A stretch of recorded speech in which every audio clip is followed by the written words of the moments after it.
Hello, I'm Abram Vanningen. And I'm Joanne Diaz. And this is Poetry for All. This podcast is for those who already love poetry and for those who know very little about it. In each episode, we read a poem, discuss it, learn from it, and then read it one more time. And today we are delighted to discuss Rafael Campo's poem, Primary Care. Joanne, would you be willing to read that for us? Yes, absolutely. Primary care. You, body, bleed. You stink. You interrupt with plaintive sounds as if we didn't know you suffer. Dressed in youth, you dazzle me with your perfection, body. Your 2 knees, 2 eyes, 2 nipples, your fraught symmetries. Oh, body, even as you age, you sing. You are tender in certain places. You believe you could be dying. Body, please, repair yourself once more. Bleed and stink, decay again until, beneath your fragile skin, I see the outlines of the soul you shield. You, body, you will come again to me. I see you naked in the shower, in the mirror. Realize that somehow you must never die. Oh, body, you are us. All any of us have when we are lost. You are immodest. You are honesty. I see how careful you are when you bleed, and when you stink, it is God's grief we smell. You, body, weep. You think. You scar as if to show us our own history, as if we didn't know. Body, bleed. Body, stink. Remind us that we suffer. Yes. Remind us that we must, or else we never lived. Lovely. Yeah. That's a great poem. I know. Reading it through it this time, we've read through this poem a couple times together. I'm reading through it this time. It strikes me how many moods there are in this poem. It starts off almost funny, right? Yeah. Ah, body, you stink. And by the end, it's quite moving. I love this poem. Yeah. Can you tell me, who is Rafael Campo? Oh, he's wonderful. He's a prize-winning poet, the author of several collections of poetry. He's received a Guggenheim Fellowship, awards from the National Poetry Series, a Lambda Literary Award, and he's also a practicing physician, which is amazing to me. He practices internal medicine at Harvard Medical School and Beth Israel Deaconess Medical Center in Boston. And definitely a lot of his work focuses on his experiences with illness and recovery and sometimes death. But he also explores his identity as a gay person, as a Cuban American, and he is certainly one of the best formalist poets writing in America today. I absolutely love him, and I know his work not only as a poet, but also as an essayist. He's led workshops that all over the country that foreground the idea that poetry can be a kind of medicine. And he has one book I really recommend to our listeners. It's called The Healing Art. And in this book, he offers close readings of poems that deal with illness from a variety of perspectives. And I love that about him, and I love his work. That's great. It reminds me, I taught medical humanities when I was in graduate school. It's one of the jobs that we could do. We went down to the hospital, the med campus, and we taught budding nurses and doctors poetry and literature. And my class was on death and dying. It was really fun. Yeah, right. And what always struck me about it was that, the poems that I would give them, when I first gave them poetry, they all thought, no, poetry's not for me. I can't read poems. This is never going to happen. These are people who basically never read a poem on purpose. It might happen to them, but accidentally. Yeah. And I said, no, try to read these poems. I think you'll find them way more accessible than you imagine. And sure enough, so I gave them Without by Donald Hall, just an incredible collection of poetry about his dying wife, Jane Kenyon. And they all came back to me and said, I didn't realize that you could read poetry like this and just understand it, just be moved by it. Yeah. And there's a way in which this poem too, it is formal. And we'll get into that. It's iambic pentameters, blank verse.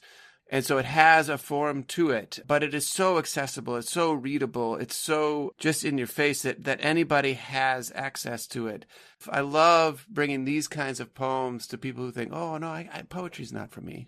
Well, and to take your point, I was inspired by you and others from our cohort in graduate school who did teach in that medical humanities program at Northwestern Medical School. And at Illinois Wesleyan, I teach an illness narratives medical humanities class to undergraduates because, of course, why wait until medical school or when you're a physician to encounter these poems and really think about empathy and the experience of illness, right? And I find that the 18 and 19-year-olds that I'm teaching respond to these poems in exactly the same way, Abram. So, yeah, absolutely. Mm-hmm. So we are dealing with a formal poem that you described as one of the great formalist poets. And when we say formal, we're talking about working in traditional forms. So sonnet is a traditional form, villanelle is a traditional form. What is the form of this poem, and how would you describe that? Yes, this is a blank verse poem. And if you heard me read it just now, you wouldn't necessarily know that because it really sounded like just contemporary vernacular speech, right? But that's because he's creating a lot of variety and excitement in his blank verse lines. So what is blank verse? Originally, it was a pejorative term, blank verse. In the Renaissance, people called this form blank verse because they couldn't hear a rhyme at the ends of the lines. So to them, it sounded empty. It didn't sound like poetry. But basically, every line has this beat. Ba-bum, ba-bum, ba-bum, ba-bum, ba-bum. That's iambic pentameter, right? So it's a set of iambic pentameter lines.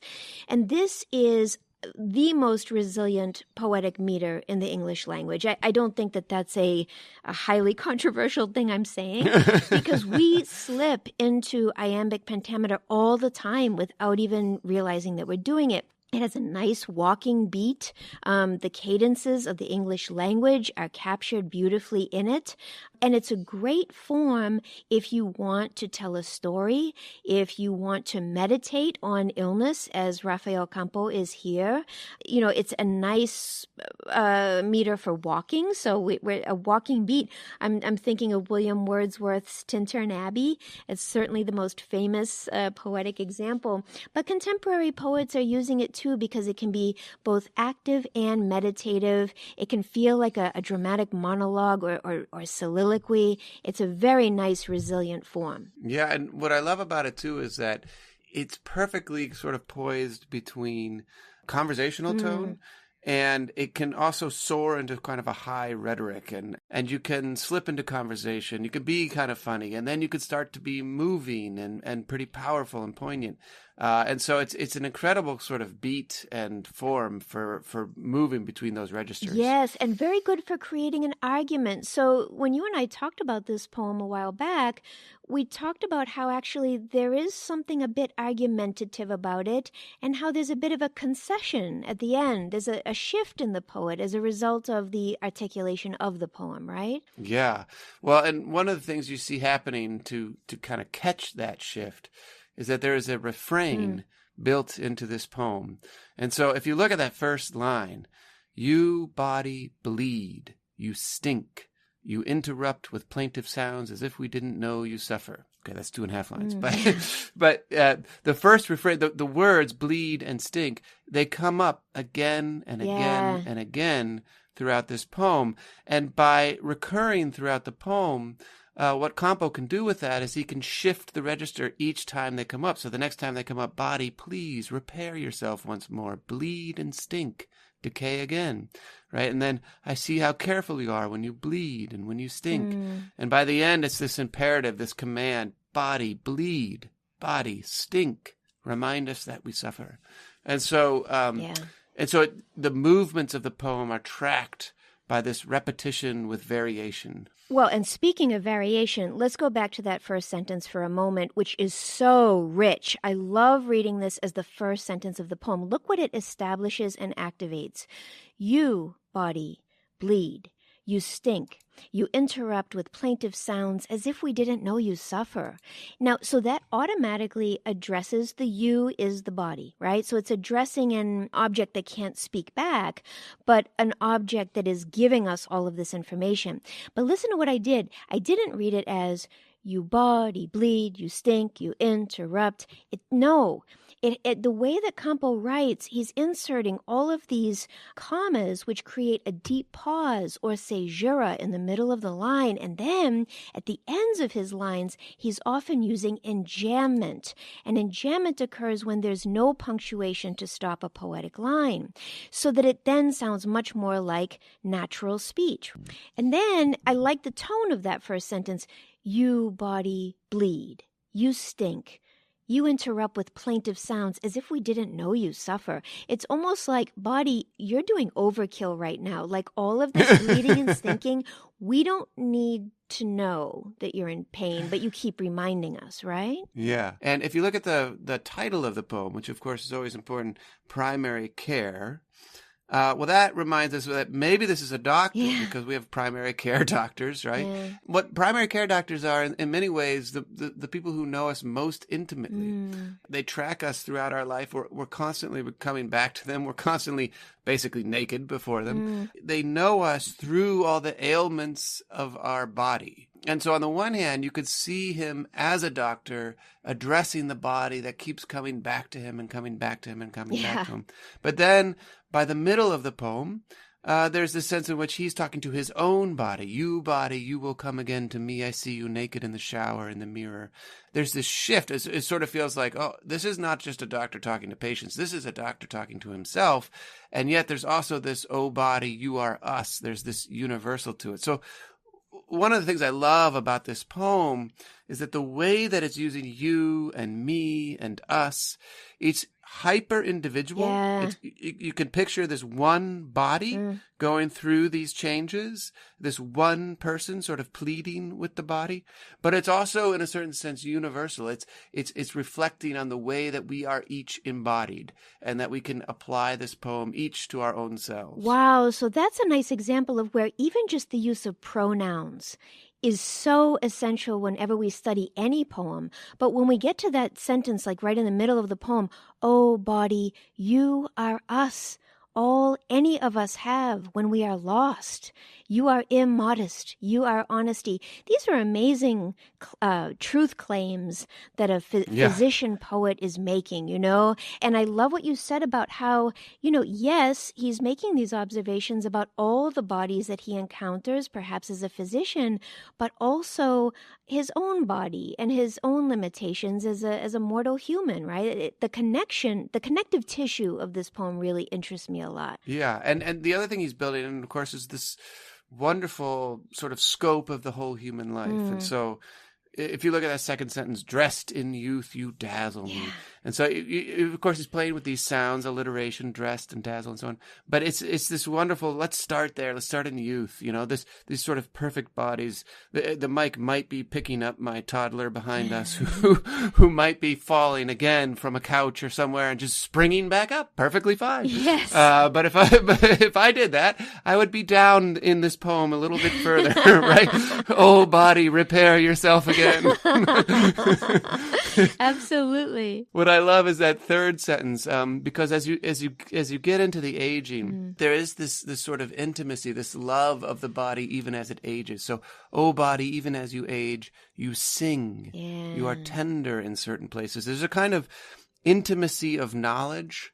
There's a kind of intimate attention to the body that develops through age that's kind of remarkable and sort of remarkably traced in this poem. Oh, that's really, I love what you're saying there. And then when you push further into the next sentence, body, please, repair yourself once more, bleed and stink, decay again until, beneath your fragile skin, I see the outlines of the soul you shield. Wow, we went from the dazzle of youth to the shielding of the soul as we become older, perhaps more fragile, perhaps ill, right? That's so powerful. Yeah. What a powerful image. Yeah, I love that image. You know, it starts to get very deep. Realize that somehow you must never die. And I sort of wonder what you do with that, because of course the body dies. Yeah. And so, but he's just spoken of the soul that the body shields.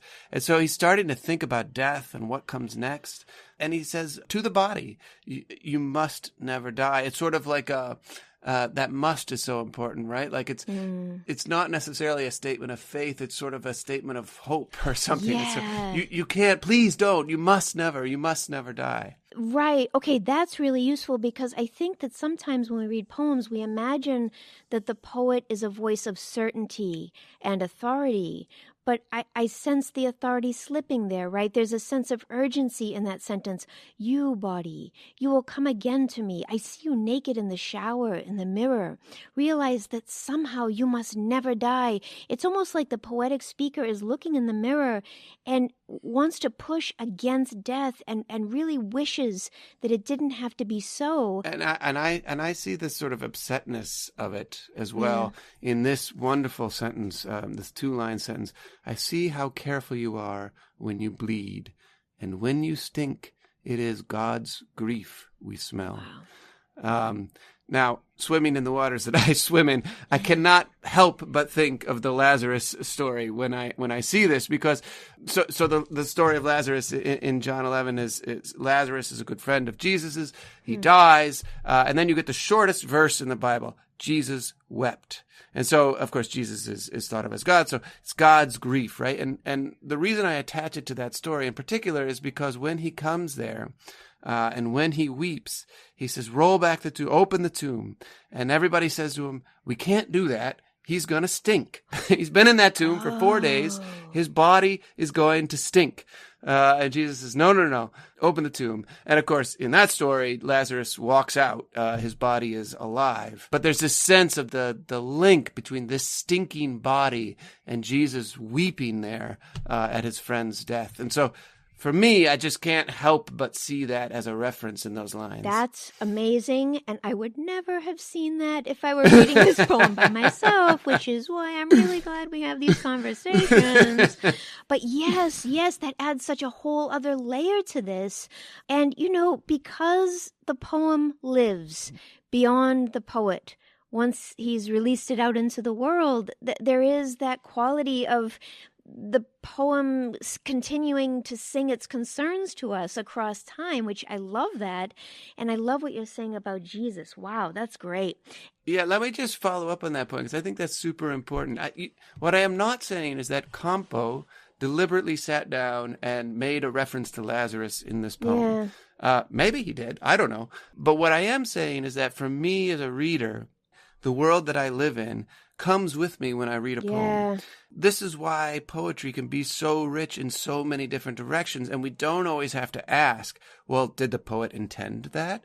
The point is that the poem lives in the meeting of it as a text and the world of the reader who meets it. And so for me, seeing that in the poem, it makes the poem rich and alive in a certain kind of way. For you or for others, maybe not seeing that reference, it lives in a different kind of way. And that's totally fine. Yeah. Our personal selves are part of the process when it comes to reading poetry. Yeah, that's nice. And then, but I do like what you said, because it does help me understand how the speaker in this poem is finally able to concede, to the body and to to what it must do, right? So that final sentence, which I love so much, body bleed, body stink, remind us that we suffer. Yes, remind us that we must, or else we never lived. What a powerful insight. And I think we all understand that, right? That suffering is a part of being human. We don't like it. We don't look forward to it. I try to avoid it at all costs, but it's foundational to the human experience. And that yes, in the penultimate line, is a concession in that argument that the speaker is having with the body, right? I love that. The living of life comes with certain vulnerabilities in it. And he's not asking for suffering. He's not validating suffering as such, but he is validating the life that suffers. Body bleed, body stink. Remind us that we suffer. Yes, remind us that we must, or else we never lived. And there is that comma that pauses us in the last line. But it's interesting to me to note, too, that, there's a lot of speeding up and slowing down that goes into this poem. But by the end, we fall into perfect iambic pentameter. So that's a beautiful example of where form can contribute to content, right? That the rhetorical shift at the end of the poem stabilizes something, resolves something, and that the metrical variations have been resolved as well. That's beautiful. With all of that in mind, would you please read this poem again? Absolutely. Primary care. You, body, bleed. You stink. You interrupt with plaintive sounds, as if we didn't know you suffer. Dressed in youth, you dazzle me with your perfection, body. Your 2 knees, 2 eyes, 2 nipples, your fraught symmetries. Oh, body, even as you age, you sing. You are tender in certain places. You believe you could be dying. Body, please, repair yourself once more. Bleed and stink. Decay again until, beneath your fragile skin, I see the outlines of the soul you shield. You, body, you will come again to me. I see you naked in the shower, in the mirror, realize that somehow you must never die. Oh, body, you are us, all any of us have when we are lost. You are immodest, you are honesty. I see how careful you are when you bleed, and when you stink, it is God's grief we smell. You, body, weep. You think. You scar as if to show us our own history, as if we didn't know. Body, bleed. Body, stink. Remind us that we suffer. Yes, remind us that we must, or else we never lived. Wow, that was a really good reading. I'm serious. I think that's my favorite reading that you've ever done. That is beautiful. It was so so powerful. I love it. Thank you, Abram. Thank you, Dr. Rafael Campo. And thank you to the Georges Borchardt Literary Agency for granting us permission to read this poem today. To learn more about Rafael Campo, please visit our website at poetryforall.fireside.fm. You can subscribe to Poetry for All wherever you get your podcasts. And remember to follow us on Facebook, Instagram, and Twitter. Thank you for listening. Thank you.